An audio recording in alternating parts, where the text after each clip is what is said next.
You want me to start? Okay. Welcome, everybody. It's good to see everybody here. It's been a pretty slow week here in college basketball.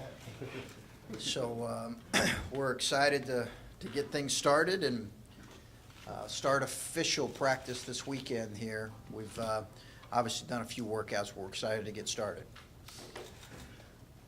Well, like you said, it's been kind of slow week in college basketball. So before we really get into your team, has the FBI contacted you or anybody at Ohio State in regards to anything? No. I actually didn't expect that question. I should have. But no, we have not been contacted. I've not. No one on my staff has. No one at the university has.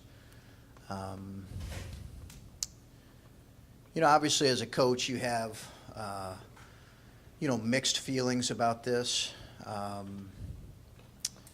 I think I have great respect for all those that intend to do this the right way and have done it the right way.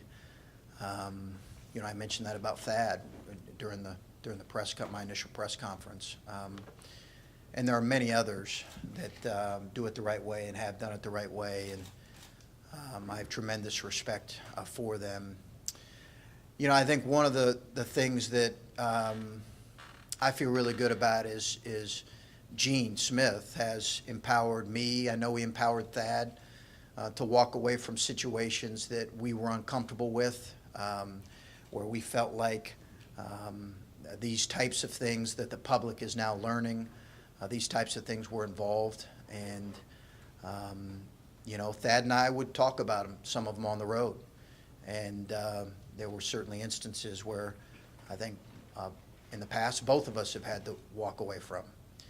And that never gets communicated to the public. Your fan base at times can wonder, hey, well, why didn't they get this kid? Why aren't they recruiting this kid? And, it's not to say that every kid you don't get, right, is because of this. I'm not implying that at all. I'm not implying that at all. But there are certainly types of things that quite honestly, I think we've had to walk away from. And I just am grateful that I work for an athletic director here and I work for one at Butler who not only empowered me to do that, but it was the expectation. Has the week forced you or made you have any sort of talks with your staff to reinforce things like that? Have you had any sort of meetings about this? Yeah, no, I've been on the road. I'm sorry I couldn't be with you guys yesterday. I was on the road. So we have not, and honestly, in these last couple of weeks, we've not had a great amount of time outside of the weekends when we've had official visits to have a collective staff meeting. But if you're asking me if I have communicated with our staff regarding the expectation that they are in compliant when it comes to recruiting, certainly I've reinforced that. I don't think, I have guys that I have worked together with, so they know that's the expectation. I also have some new guys on staff, and there are other rules other than recruiting rules, right? There are other rules. So I think you can't ever assume that that everyone understands how important that is to the head coach. So I reinforced that. Listen, for me, it's the number one thing you could get fired. You'll get fired for, is if you cheat. So, I think they understand that. Just curious on your opinion on this. Do you think that if an assistant commits a major violation, that the head coach should be held accountable by the NCAA? Well, I think that certainly the NCAA has made it clear that this is different now than what it was 5 to 10 years ago. There is an expectation that the head coach know what goes on within his program in every way. And I can't obviously talk specifically about any situation, and I'm not here to be judge and jury on any specific coach or case because I don't know the facts. I know we live in a pressure-packed business. There are expectations for us. We understand that. And I would like to think that I have a good feel for everything that goes on within our program. I think it's an expectation from Gene that I do. But that may not be the case for every program. But it's been my understanding that I'm in some part culpable for what happens under my watch with someone that works for me. On a happier note, some of your guys yesterday were talking about the big transformations that occurred with Coach Q taking over. I'm wondering if you've seen someone in particular whose off-season stands out in your mind.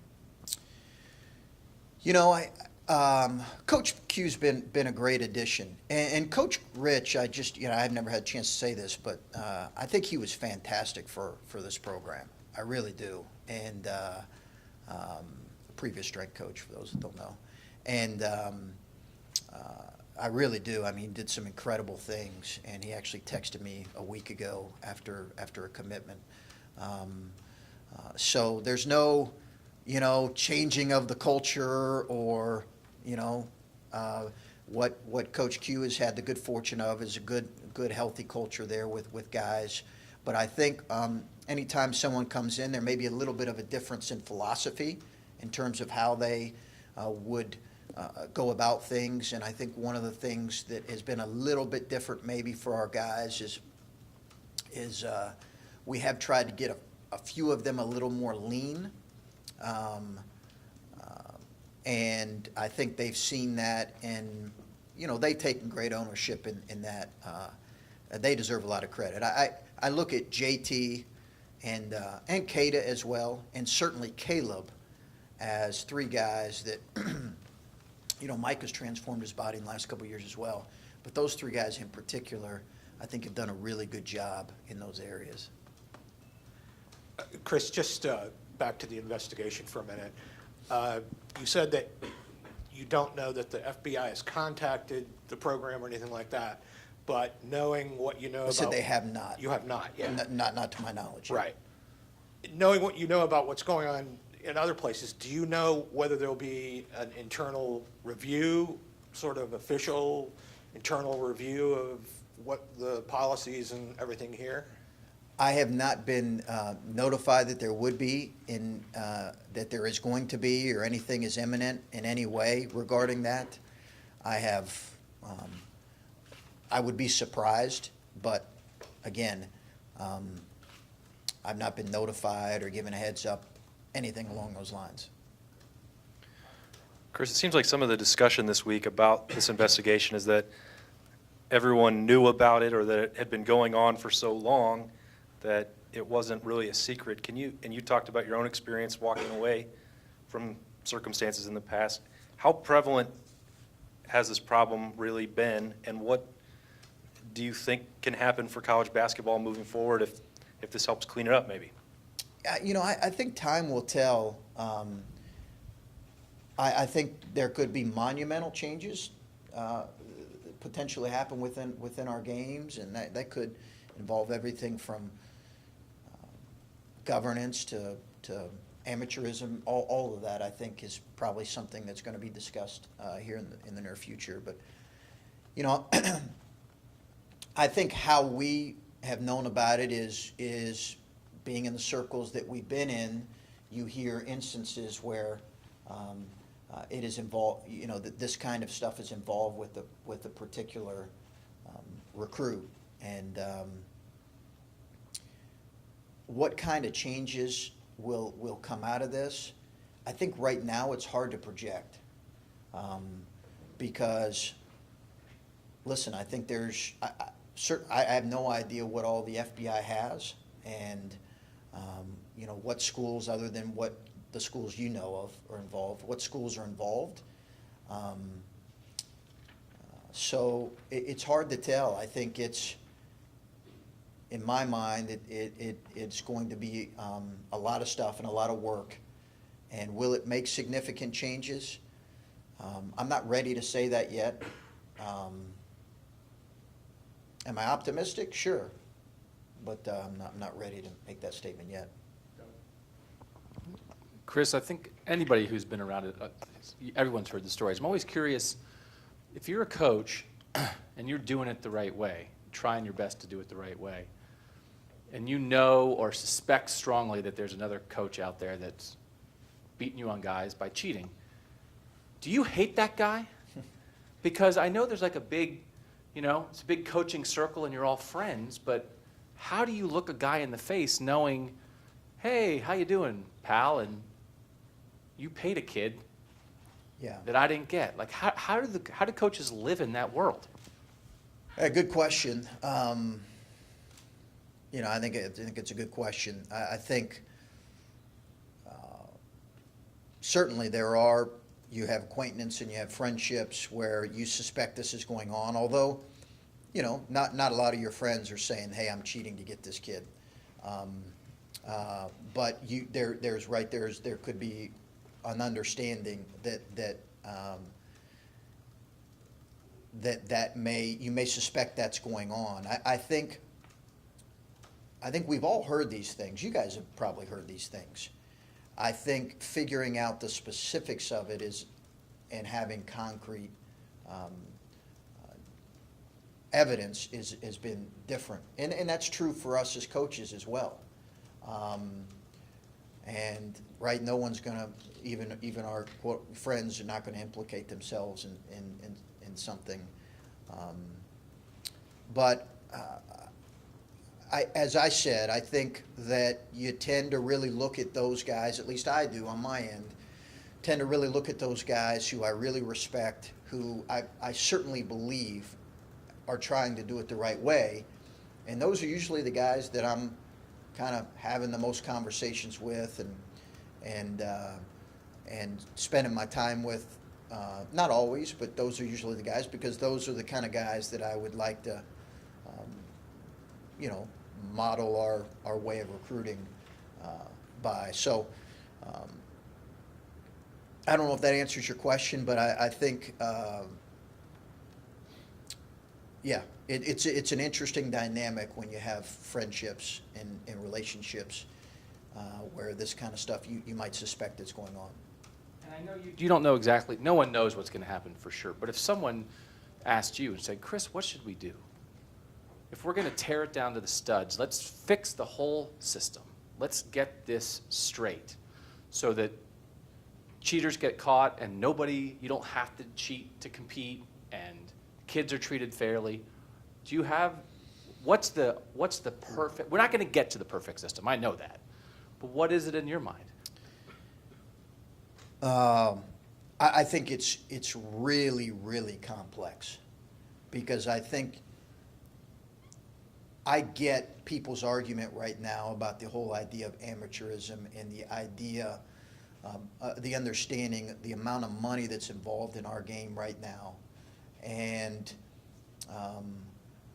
I get the argument that people would make on should there be an idea of some type of player compensation. I think more than anything, the NCAA, I think, does a really good job in a lot of ways. But as we've seen here, this is massive in its scope, potentially. And,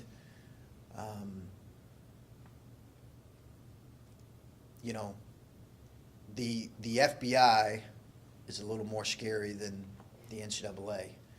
And so I think at the end of the day, and Dan, just stop me if I need to stop talking about this. Okay. So I think there is an element of fear right now, quite honestly, that if there's a hope that there might be some change because of that, it might come out of this. But I think it's a really complex issue, like I said, that involves all kinds of things regarding amateurism and how to potentially look at kind of revolutionary changes. I'm not saying I support that, but I think there may be some important dialogue moving forward. Any questions about our team?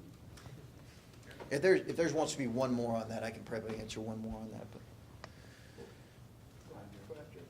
Anybody else in that regard? I'll ask one. Mine's Basketball. Along the lines of what Doug was bringing up in that, one of the guys who's a current head coach, Bruce Pearl, years ago, Illinois-Iowa situation, he was ostracized, it seemed, because he turned in Illinois. And just seems like there's a lot of hesitation to turn in your friend or to turn in an opposing program.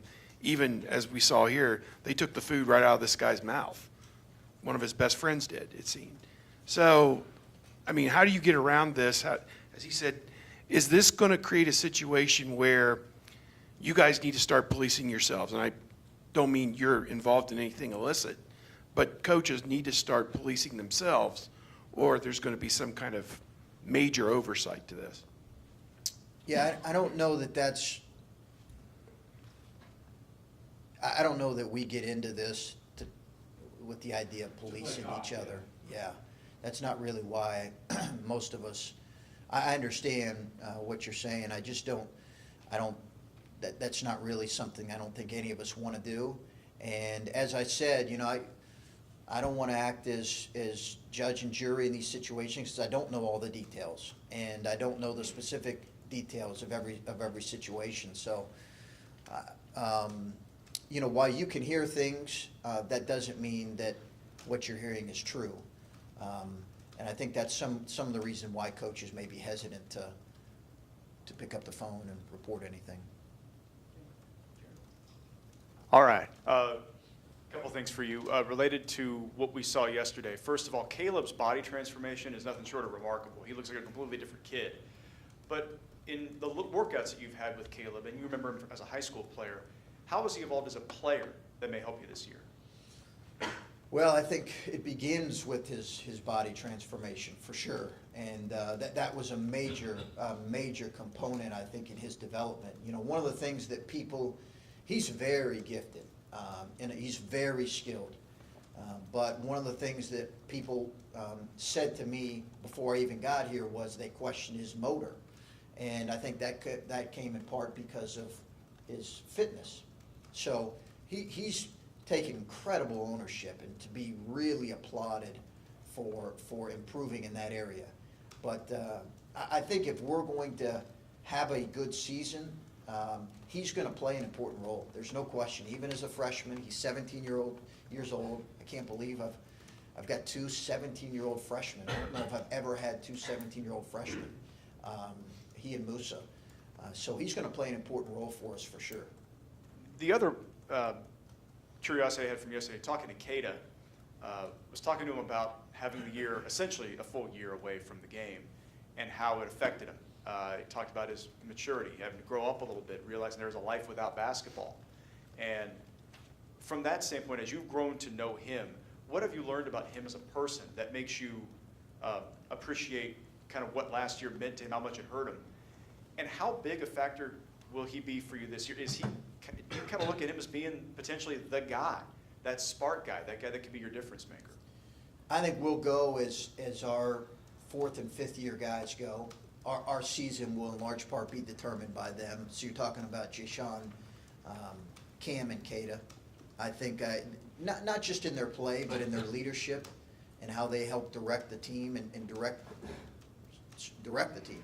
So there's, in a lot of ways, our season is in their hands, and I'm excited about that.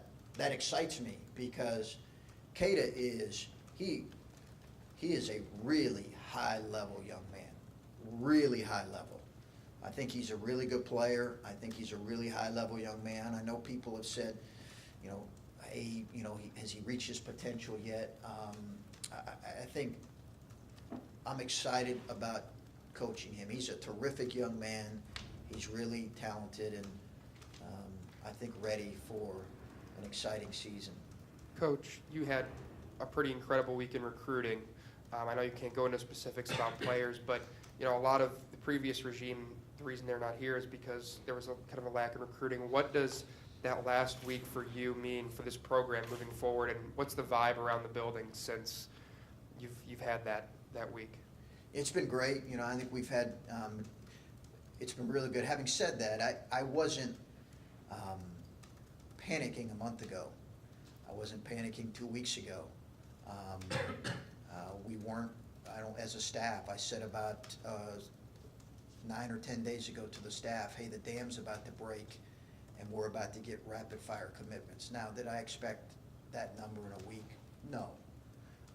But I said the dam's, because you sense, you feel it when you're in it, and when you're having conversations with family members and recruits that good things are about to happen. And we targeted some guys. Our staff did a terrific job. And I don't want to just, certainly our staff that had built relationships with these young men, but also our staff that is in charge of on-campus recruiting, did a terrific job with these. There were some, a fun weekend would be come and follow us while we have 4 official visits in 48 hours on a football weekend. And you'll see our heads spinning, and I think I just give the staff a ton of credit for pulling that thing off. Have you ever had a week like that, though, with such high-level players and that short amount of time commit to a program wherever you've been in the past? Most I've ever had is 2 in about 10 days. That's the most I've ever had. Coach, just talking to Jay Sean and Katie yesterday, they kind of said, like, before Coach Mata was fired, then before you got in here, they had their goals after the season, and then their goals still haven't changed, but the steps getting there have a little bit. So I'm just wondering, how do you come into a program and convince players that, I know a lot has changed, but all of your goals are still obtainable? Well, we've not really sat down and talked about a whole lot of long-term goals right now, because our focus has really been on the day-to-day. But these are older guys that have been to one NCAA tournament. So, right, every kid wants to play in the greatest tournament out there. And certainly people have their doubts about this group, and I understand that. But we're going to really focus on, and I'm going to enjoy doing it, I think, because of this group. We're just going to really focus on preparing ourselves for being our best each and every day. Most of the players said yesterday it's really been like a back to the basics type of thing for them, just as far as fundamentals, offense or defense wise. They said, Are they saying I'm a simple coach? No, they're not saying that. Let me know if they say that. But I'm just wondering if that's something you do at the beginning of every season, or is it a little different now, just given that they have to understand you and the new coaching staff as well as you have to understand your new players? I'm not real complicated, to be honest with you, so they might say that in a month after we've had a chance to practice. We're going to be pretty try to be fundamental in what we do, and we're going to try to practice that way. So that may be where some of that's come from. We haven't tried to complicate it a whole lot. I don't think I'm a good enough coach or smart enough to do that. We're going to try to keep it simple. Chris, you talked a little bit about motor, and we've talked about motor. One of the issues here, not that you would know this, over the last 3-4 years has been some guys, their motor's been questioned. How important is that idea to you? I mean, different coaches have different philosophies on that, and what can you really do to a guy that doesn't have a motor? Well, it can be improved, but high motor guys, it's a skill. It's a talent. You recruit that a lot of way, and some of it has to do with, I'm sure, lung capacity and all those types of things at fitness level. But I think, right, why do people love watching JT play? Because he plays with a terrific passion and I think great motor, and he has the ability to really play hard. So it can be improved, but I don't, very rarely have I had a guy that's been super low motor. And I don't know that I look at anybody on our team right now and say he's a low motor guy all the time.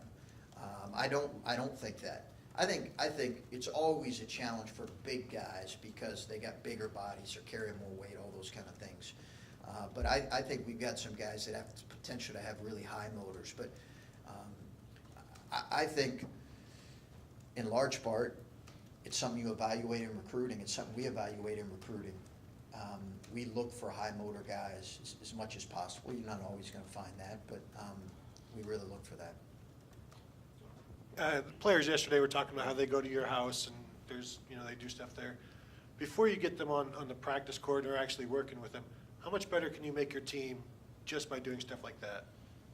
You know, I mean, it's something we enjoy doing. Hopefully, I told them last week, I said, fellas, I promise, now we had a recruit in. This is the last weekend. I'm going to ask you to come to my house. You're a college kid. College kids don't want to come to the head coach's house every weekend. I get that, right? You got other things on your mind. But that's been a really good time for us to spend together and for them to be around our staff's wives, our staff's kids, and there's a lot of them. So just to be around them, to be, have Jalen and Jordan Johnson, run into them and grab them, that kind of stuff. What we're trying to do, the commitment we make to their families, and right, these are all our guys now, right? Thad and the staff recruited them, but these are our guys. And what we want them to do is feel that they're a part of something and they're connected to something, and we're trying to help them have the best year that they can have. And it's not going to be without a lot of bumps, but we're certainly trying to communicate that to them. And it's been good. It's really been, a byproduct of having these recruiting weekends that's been really good is having our team over in those settings. When you guys do start practice here in a couple of days, is everyone cleared and good to go? As of today, sure. Yeah, as of today, we're going to have our last team skill. I call the fall workouts that we do as a team skill. And the stuff we do this weekend practice, very little difference. But that's, so we're team skill number, I think, 7, and then we'll start official practice on Saturday. And I'm sure you want everyone fighting and competing for jobs, but I wonder, you've talked about some of the leadership already in this team. Do you feel you have a certain number of starters maybe in your mind already? I think I have a couple guys that have probably proven that, but I'll leave it. It's pretty open-ended. I think right now there's a lot of competition that has to be done before I'm ready to consider a starting group. And that's kind of what I was wondering, is as you go to camp, if you sort of have an idea in your mind of who you think some of the starters might be, or if you just approach it as wide open for now. Well, given our numbers, maybe not quite in terms of the overall depth, I have an idea of a group of guys, but if you ask me right now, a starting group, no chance I could give it to you right now. I don't know.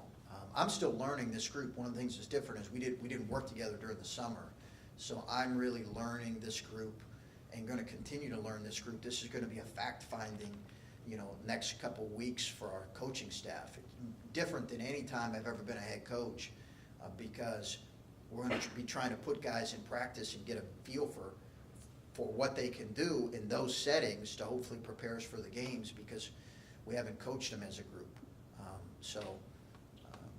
That's why we need to get to it. When it comes to recruiting, how much, if at all, does it matter to you where players come from? Because I know there's certain Ohio State fans that think the program would be better off with more Ohio guys in the program, and some just say, just get the best player no matter where they come from. Yeah, as I've said, our focus is always going to be inside out, I've got that asked a lot. I think we have a good number of Ohio guys on our team now, but we're really looking for Buckeyes, guys that we identify as a coaching staff that they have the qualities that we're looking for. I really believe, when I say recruiting inside out, certainly that begins with our state. I really believe that we're going to get our fair share of Ohio recruits. We're not going to get every good player in the state. I've not ever claimed that. I never will. But we're certainly going to believe that we're going to get our fair share. And there are some that, quite honestly, that your fan base might think you're involved with, but you're really, you feel differently. And then there are some guys that we're actively recruiting. Ohio is always going to be a major focus for us, as is this region, but it's going to begin in Ohio. It's always going to begin here. And then you've had a couple football home games now to show recruits and stuff like that. I know they're different sports, but just getting recruits in that kind of atmosphere and showing them Ohio State, does that help at all, using football to help sell the school as a whole? Sure. I think it's, you know, it certainly helps.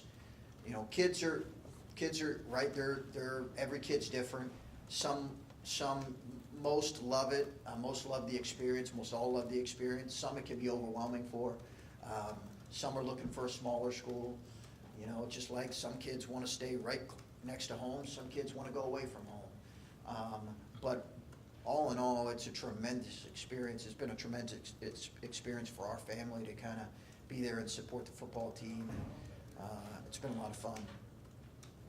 Chris, I know every recruitment is different and it's tailored to the individual kid, but with the commits you got, what was the overall theme of the pitch that worked? And was there any part of it of, you know, hey, we're Ohio State, but we're down at the moment and you can help turn it around? Yeah, sure. I think when you look at our roster and you see the opportunity, in particular at the guard positions, we lose Cam this year. We also have an older guard, right, in CJ. And you lose JT, who can play a couple different positions on the perimeter. So I think that was easy for our young men to see. Hey, look at the opportunity that we have to be a part of a terrific program and to come in and have an impact early in our career. And so that was probably unique in some ways. Everybody that's recruiting these young men are selling playing time and immediate impact. So there's a little bit of a level playing field because everybody's kind of selling that. But certainly when you look at our roster, as opposed to maybe other rosters, you know, young men can see, hey, listen, this is a real opportunity for us here, given some of the depth concerns. And that's how we intended it, right? We knew we didn't come in here anticipating in June we were going to take a bunch of guards. We were going to kind of wait and be patient. And outside of that, it's been, we've really tried to emphasize the whole package of the university, the academic opportunity here, the long-term benefits from our alumni base, and what that can provide young men. It's tremendous, and as well as you know, the opportunity that our players have to be connected to basketball alumni in a special way. And our basketball alumni have been terrific, terrific with what they've been able to be involved in legally within NCAA rules in the recruitment of these guys. And we know how important C.J. Jackson's going to be to this team, but the load that he's going to carry as the primary ball handler, maybe the only natural ball handler, like, I don't know, how do you put that in context, and what does he have to do to be able to handle that this season? Yeah, he has to. It's a lot. There's no question, Doug. It's a lot. It's going to be a lot on him, and he's going to be important for us. As is Andrew Dockich is going to play a role in terms of being a primary ball handler at times, as is Jay Sean, because I don't think he can all fall just on CJ. But I don't know if I've been a part of a situation where you're looking at really, he is kind of your, at least he was, our one primary ball handler. And obviously we brought in Andrew as well. But it's going to be a lot. I think his focus has to just be on, and I've met with him probably as much as anybody on the team, his focus literally just has to be on learn what we're expecting him to do, get better every day. Just work and get better every day. It'll be more comfortable. I'm not particularly the easiest guy for point guards to play for at times, so we'll work through some of that stuff together. And I think he'll get to a point in the season where he'll be like, I know exactly what's expected of me, and I can just kind of cut loose and play. You're demanding? Or why is that for a point guard? I don't know. You probably should ask point guards. I just have gotten that a few times. Like, man, I think I'm pretty easy to play for, but apparently not. I think probably, yeah, probably can be somewhat demanding. I'm not saying I'm Larry Brown, who was notorious for being hard for point guards to play against, or play for, but I've gotten that. So I'm excited about CJ, and I'm excited about, I think he's really continuing to get better. Chris, obviously this time of year, is always, for any team, is hopeful, optimistic, however you want to call it. And we got that sense from the guys yesterday, but we've gotten that sense the last few years, and obviously it hasn't gone their way. And I know you can't speak to the last few years, but just kind of your sense of how this team is looking forward to this season and what they're hopeful for, I guess, this year. Well, I think our season, in a lot of ways, as it is with any team, is going to be determined how we handle what happens when our expectations, or what happened when their expectations, whether it's playing time or how the season is progressing, gets met with reality. And if we don't handle that the right way, and if we don't have an understanding that we're going to go through some tough stuff this year, and it's going to happen. It happens with every program. It's going to happen with us. There's going to be a lot of ups and downs. There's going to be some tough stretches. And if we don't handle that the right way, then we'll struggle. So that's on me, that's on us to hopefully walk through that the right way with our guys and with our players. Because as you said, everybody's optimistic this time of year. And the teams that I've been a part of that have been, have really progressed and been their best come March have been teams that have just been able to weather. It's a long season. We're sitting here, what's the date?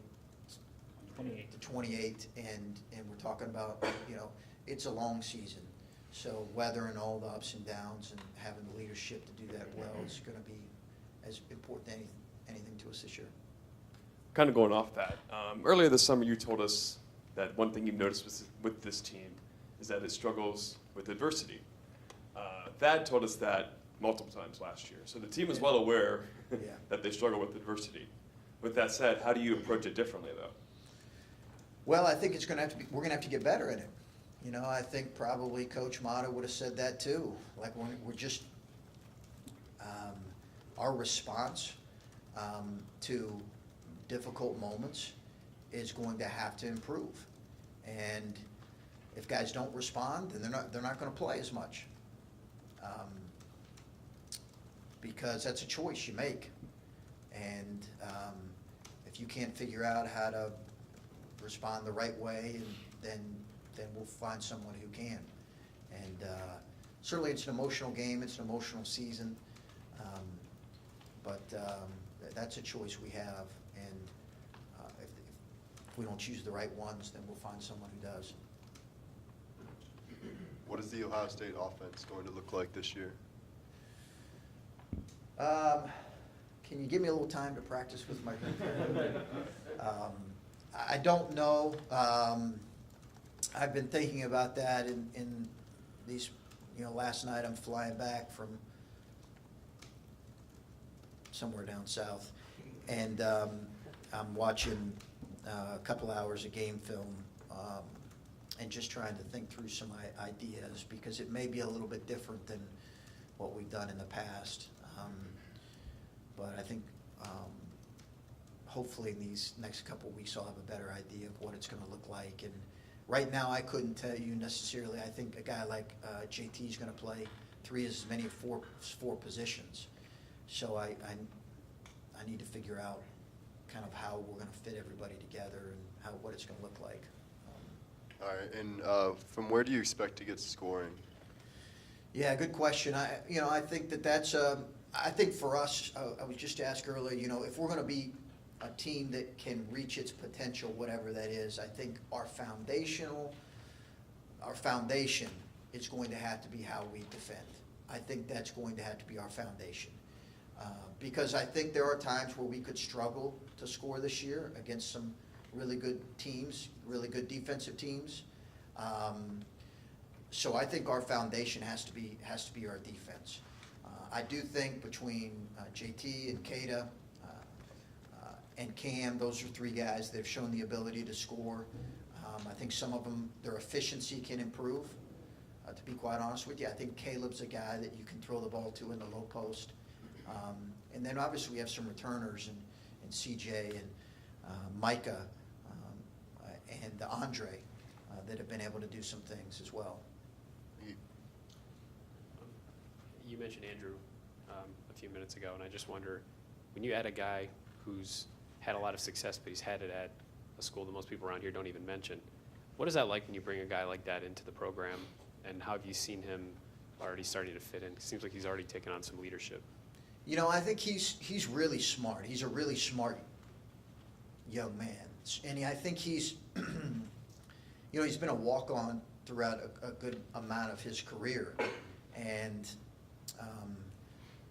you know, he's had a last name that a lot of people recognize. So he's been able to be toughened and weathered through some of that. And I think I'm excited to coach him and excited to, I think he has an understanding that he has to be really good and really on point to compete at this level. And part of that is because he's been a part of a good program. So I'm anxious to see what all he can give us. I think he understands that. You know, we didn't ask him to come in and be our leading scorer or lead our team in minutes. We asked him to come in and be ready to play a specific role, and I think he's willing to do that. Did you have to recruit his dad very hard? No, it was kind of a blessing how things worked out, and you know, the ironic thing is I had talked to him a little bit at Butler when I knew he was. We were kind of looking for some depth at that position, so I had talked to him a little bit there, you know, a couple months earlier. So there had been some of those conversations that had begun, and I did not make his mom and dad and family very happy when I went in a different direction at Butler. But they're you know, they're good people, and they've raised a really good son. Take a couple more. Coach, I spoke with Kyle Young's coach over the summer, and he had mentioned that he thinks that he has the potential to be able to play either at the forward position or possibly even some guard. Do you see him as potentially being that like sort of super utility guy, or is he really just a forward for you all? Yeah, you know, I don't typically put numbers on I kind of went away from that a little bit because I think nowadays it's almost like you have maybe a primary ball handler and then maybe a 5-man, and then the other spots are somewhat interchangeable. You know, it's like, what number is Draymond Green when he's the biggest guy out there guarding 5 men for the Warriors? You know, that's kind of what I want to know. Well, he's kind of second, he leads their team in assists, but he starts at the 3/4, but now he's the 5 late in games. So you're trying to put your best, most versatile team out there. And I think Kyle needs to continue to improve in his versatility.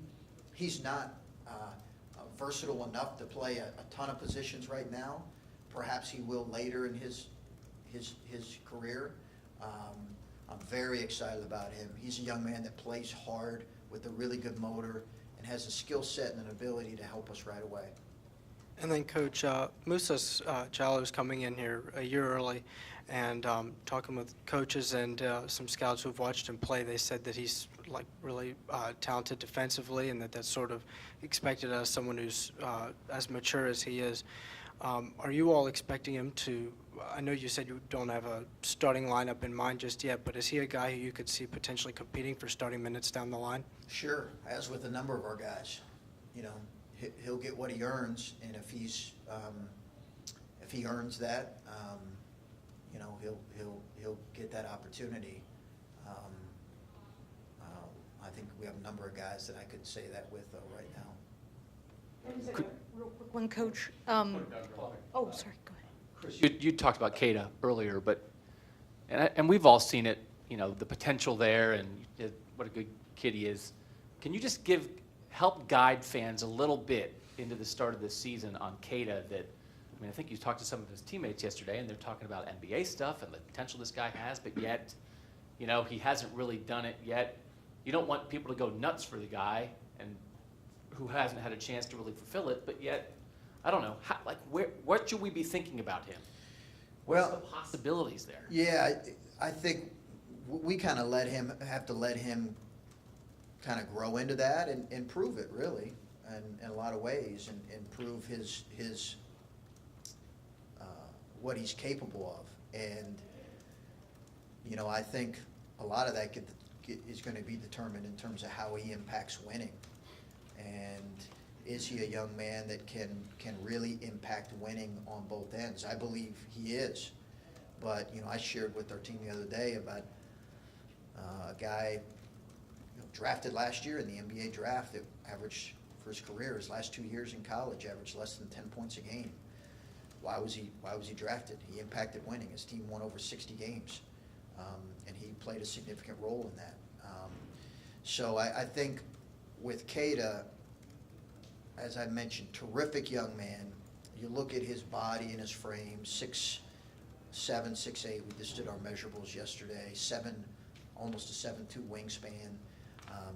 He can move well enough to guard people. But I think we need to let him kind of prove what he can. Anytime you take that amount of time off, there's going to be some rust that he's going to have to shake off. So I think our people need to be patient and understanding. He's going to have to shake off some rust. But I'm just excited about him because his attitude has been a 10 out of 10. It has been a 10 out of 10 since we came on board. Last one, Mark. You mentioned alumni earlier. I believe the last time we touched base, the status of it was D'Angelo Russell was not ready to embrace the coach that had replaced Thad Matta, and you were more than willing to talk to him. So I wonder if there's been an update there from your end. Yeah, Lori, I have not had a chance to reach out to him. He did look good in that red hat, scarlet hat. But I plan to. We're going to go out to see him. One of the things that I've kind of, in Scooney's position, I've wanted is him to go and attend and spend some time with all of our pros in the NBA right now. So we're going to go out to see him. We did actually, David Egelhoff spoke with him a week and a half ago. And, as I mentioned then, right, I think it speaks really well of D'Angelo that he feels so strongly about, Ohio State, but he also feels strongly about Thad. So, I don't look at that any other way other than, he's a young man who loved the guy who coached him for a year. Kudos to him for that. And I'm confident that we'll have a chance to spend some time together. All right, thanks everybody. We're going to have two of these